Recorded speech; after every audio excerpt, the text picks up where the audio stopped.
A ridícula ideia de nunca mais te ver, de Rosa Monteiro. O canto de uma menina. Então a vida sempre acaba mal? Segundo uma tradição cigana, se você for a uma comemoração social, a um casamento, a um batizado, não deve desejar felicidades, como de costume, e sim um mau começo. Porque, com sabedoria milenar forjada por condições de vida difíceis, eles sabem que na vida a desgraça é inevitável, de modo que preferem desejar que a parcela de dor venha primeiro, para que assim o final seja venturoso. Mas a vida não tem outro final possível senão a morte. E antes, se você tiver muita sorte, a velhice. Os filmes de Hollywood não costumam acabar assim. Isso deixa as pessoas deprimidas. Meu romance História do Rei Transparente termina com a morte do personagem principal. Para mim é uma morte estupenda, uma morte feliz. Ele viveu uma grande vida e escolhe a maneira de partir.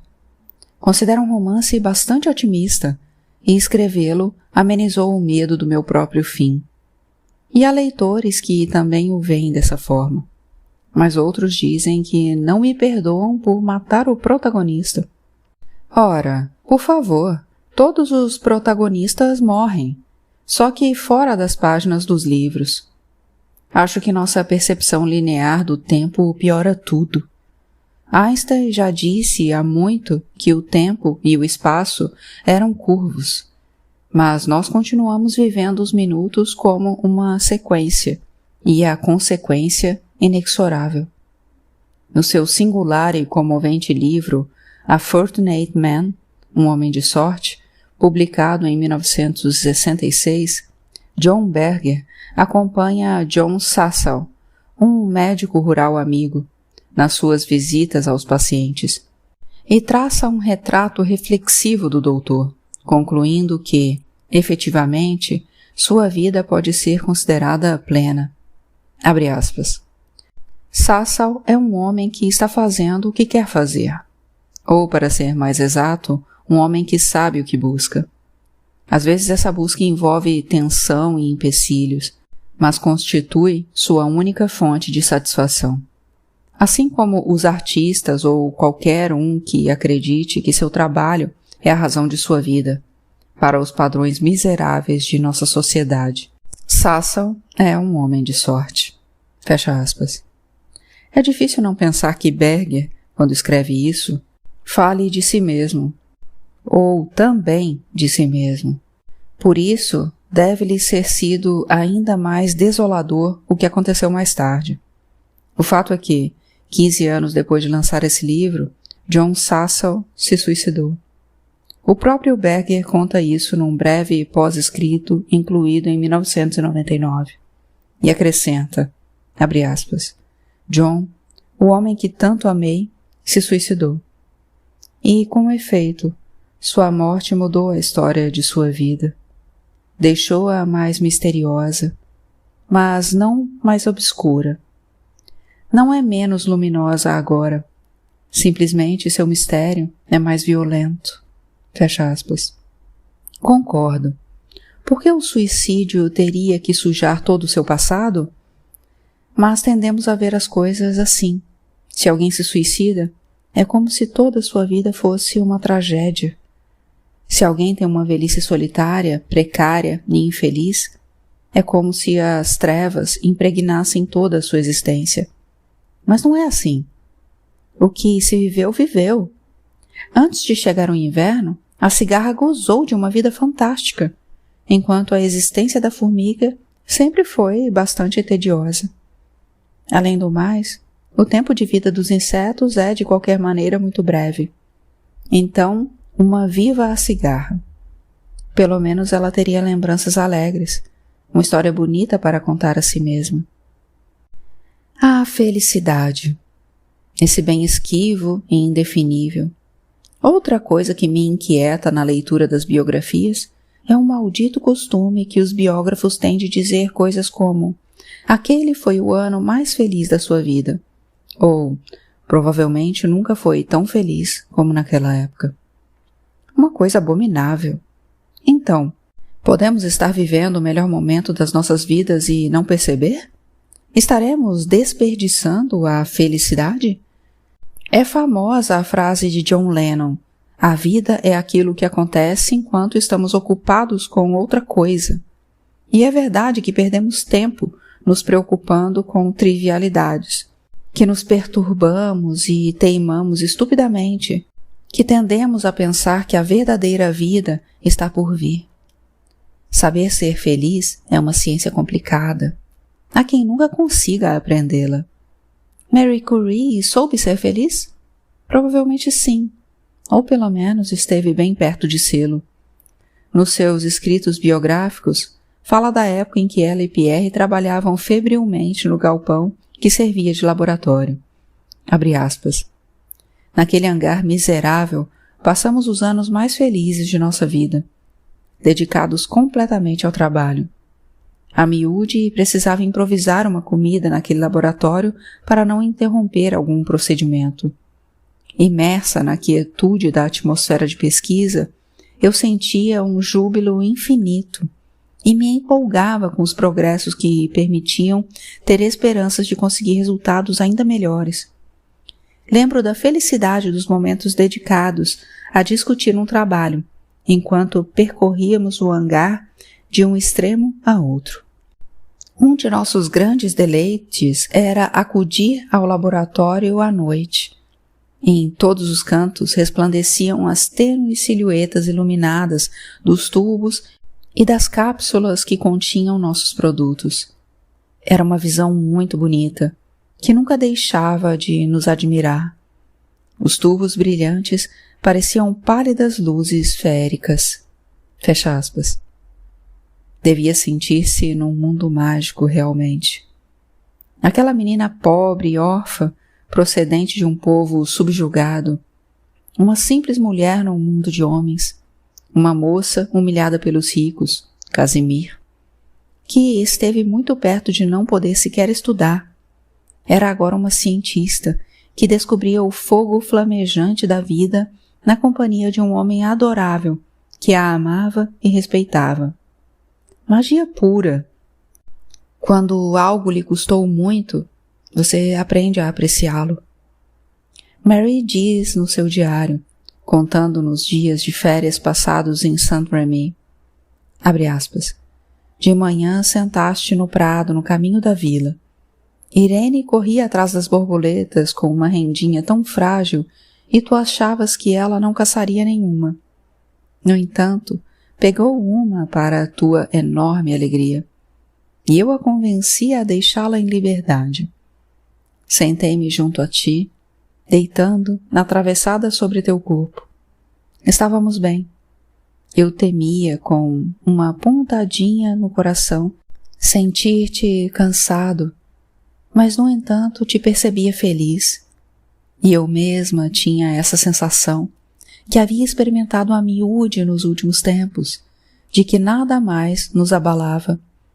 Eu me sentia calma e cheia de uma doce ternura pelo excelente companheiro que estava ali comigo. Sentia que minha vida te pertencia. Meu coração transbordava de carinho por ti, meu Pierre, e me fazia feliz sentir que ali, ao teu lado, sob aquele sol lindo e diante daquela vista sublime do vale, não havia nada que me faltasse. Isso me dava forças e fé no porvir, sem saber que já não haveria porvir algum para mim. Fecha aspas. Que frase imensa, redonda, invejável. Abre aspas. Senti que não havia nada que me faltasse. Fecha aspas. Teria Mary realmente alcançado essa sabedoria? Ou seria um adorno da memória? A insatisfação dos humanos, esse querer sempre algo mais, algo melhor, diferente, é a origem de incontáveis desgraças. Além de tudo, a felicidade é minimalista, simples e crua. Um quase nada que é tudo, como aquele dia dos Curie no campo, sob o sol, diante do vale. Hoje de manhã levei as cachorras para passear e dei de cara com uma figueira. Ou melhor, essa manhã me dei conta de que a árvore pela qual passo todos os dias é uma figueira. E se reparei por que estava carregada de frutas que começavam a cair. O verão agoniza, e não devido à minha perspicácia botânica. Desculpe, Pablo. Meu marido amava figueiras.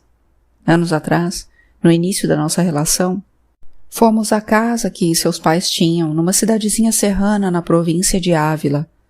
Pablo havia passado ali os lentos, formidáveis verões da infância e foi me mostrando a paisagem da sua meninez, o caminho para o rio, o bosque, o lago onde se banhava.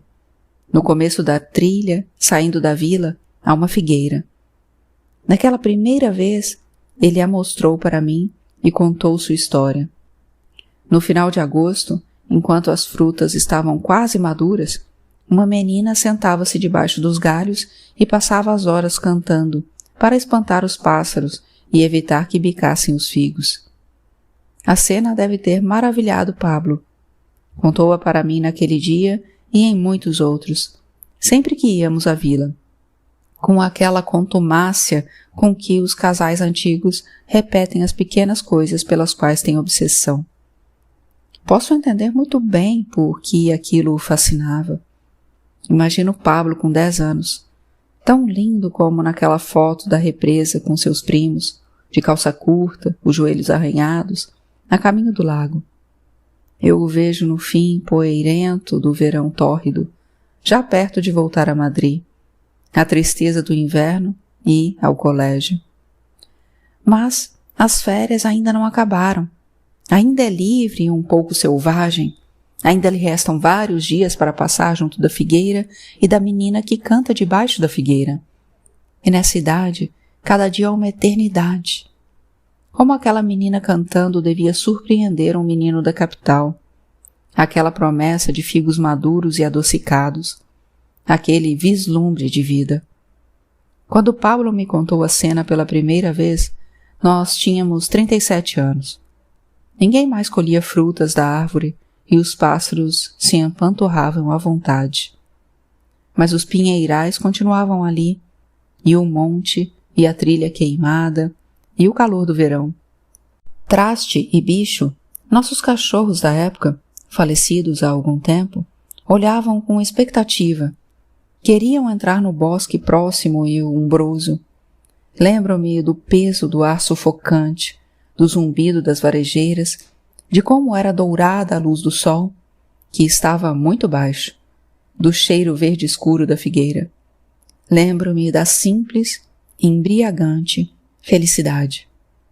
E do futuro se estendendo adiante num horizonte inesgotável. Estávamos começando nossa relação, e no ápice da paixão, você é imortal. Tudo isso me veio à mente horas atrás, quando vi a figueira explodindo de frutas, na plenitude cansada deste verão que termina.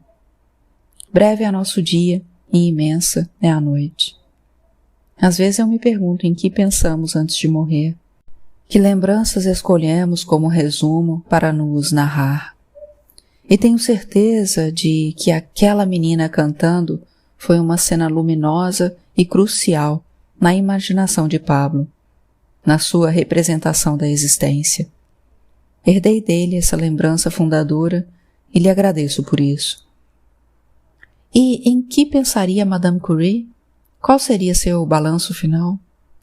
Sanchez Vron conclui seu livro falando maravilhas da cientista e destacando os sérios problemas que teve de enfrentar, e diz, abre aspas, à luz de tal biografia e imagem pública, não deveria surpreender ninguém que também fosse possível identificar em Marie Curie traços de enorme rigidez, nem que sua figura transmita, com uma tenacidade quase insuportável, uma profunda tristeza e seriedade.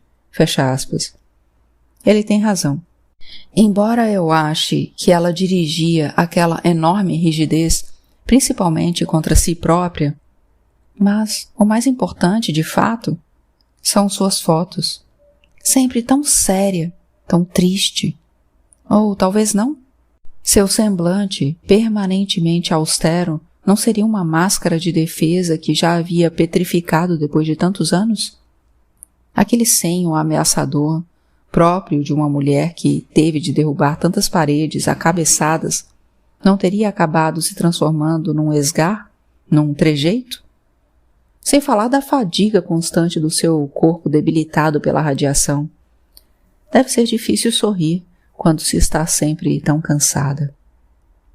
Mas não esqueçamos a mensagem de Natal que escreveu a sua filha Irene e a Frederick em dezembro de 1928.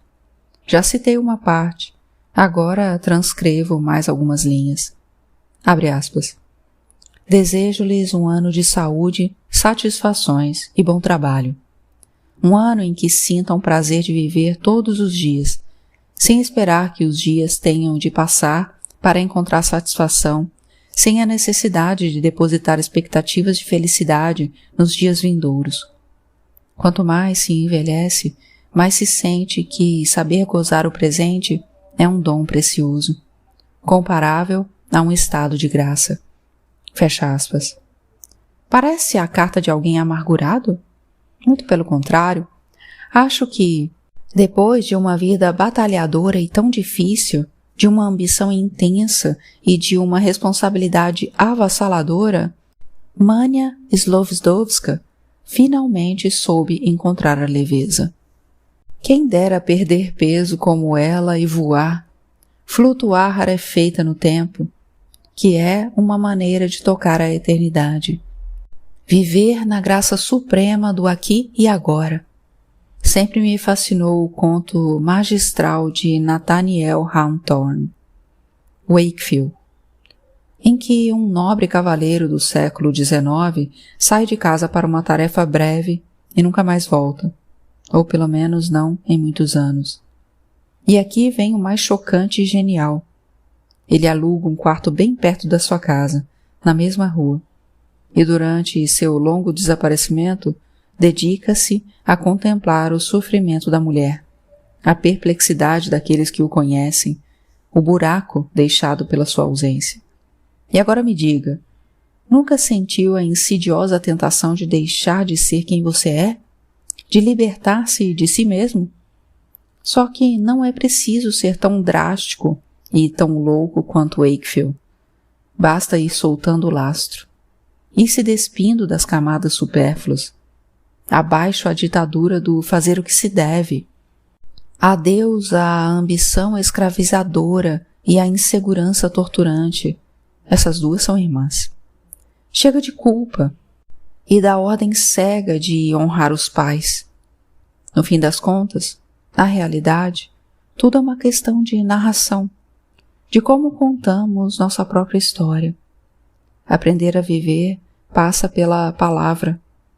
Lembre-se dos resultados assustadores daquele estudo, segundo o qual os separados e divorciados estão mais deprimidos do que os viúvos. O que falta aos primeiros? Certamente não a pessoa amada, mas uma narrativa convincente e redonda. Um relato consolador que lhes dê sentido. Todo ser humano é um romancista e, por conseguinte, eu sou uma redundância, pois ainda por cima me dedico à escrita. Escrevo romances cujas peripécias não têm nada a ver comigo, mas que representam fielmente meus fantasmas. E agora que, com este livro, tentei dizer sempre a verdade, talvez tenha feito, na realidade, muito mais ficção. Porque, como diz Yona Health, encontrar sentido no relato de uma pessoa é um ato de criação. Sempre pensei, e certa vez escrevi, que a velhice é uma idade heróica. Não sou a única que vê assim. Segundo um famoso ditado estadunidense, envelhecer não é para os fracotes. Growing old is not for sissies. O original é bastante homofóbico, porque sissi seria algo como maricas. No entanto, agora começo a suspeitar que talvez com a idade possamos aprender a nos escrever melhor. Afinal de contas, o romance é um gênero maduro. E penso que, se você tem dinheiro bastante para pagar as necessidades básicas e saúde suficiente para ser autônomo, envelhecer pode libertá-lo de si mesmo, como Wakefield. Segundo vários estudos realizados nos últimos anos sobre amostras imensas de centenas de milhares de pessoas originárias de 80 países, a felicidade desenha uma curva estável e firme em forma de U ao longo da vida. Ou seja, homens e mulheres de todas as sociedades dizem se sentir mais felizes na juventude e na velhice, ao passo que o momento mais difícil da existência está entre os 40 e os 50 anos. Estou falando de atingir a maestria da narração, de realmente conquistar a leveza. Quem sabe todos aqueles biógrafos que não prestaram nenhuma atenção nos últimos anos dos meus personagens não souberam ver aquilo que olhavam. Na leveza, a vida flutua cintilante e sutil, transparente e quase imperceptível, como uma bolha de sabão ao sol. Talvez nós, humanos, estejamos comumente acostumados a reparar apenas nos grandes feitos, nos atos relevantes, na solenidade e no afã, em coisas tão óbvias e estridentes como a descoberta da radioatividade e da penicilina, a chegada à Lua ou a ascensão e queda dos impérios, que, obviamente, são acontecimentos memoráveis e é natural que chamem a nossa atenção. Ora, isso não é tudo, mas imagino que seja preciso viver muito e aprender com a experiência para compreender que não há nada tão importante nem tão esplêndido como o canto de uma menina debaixo de uma figueira.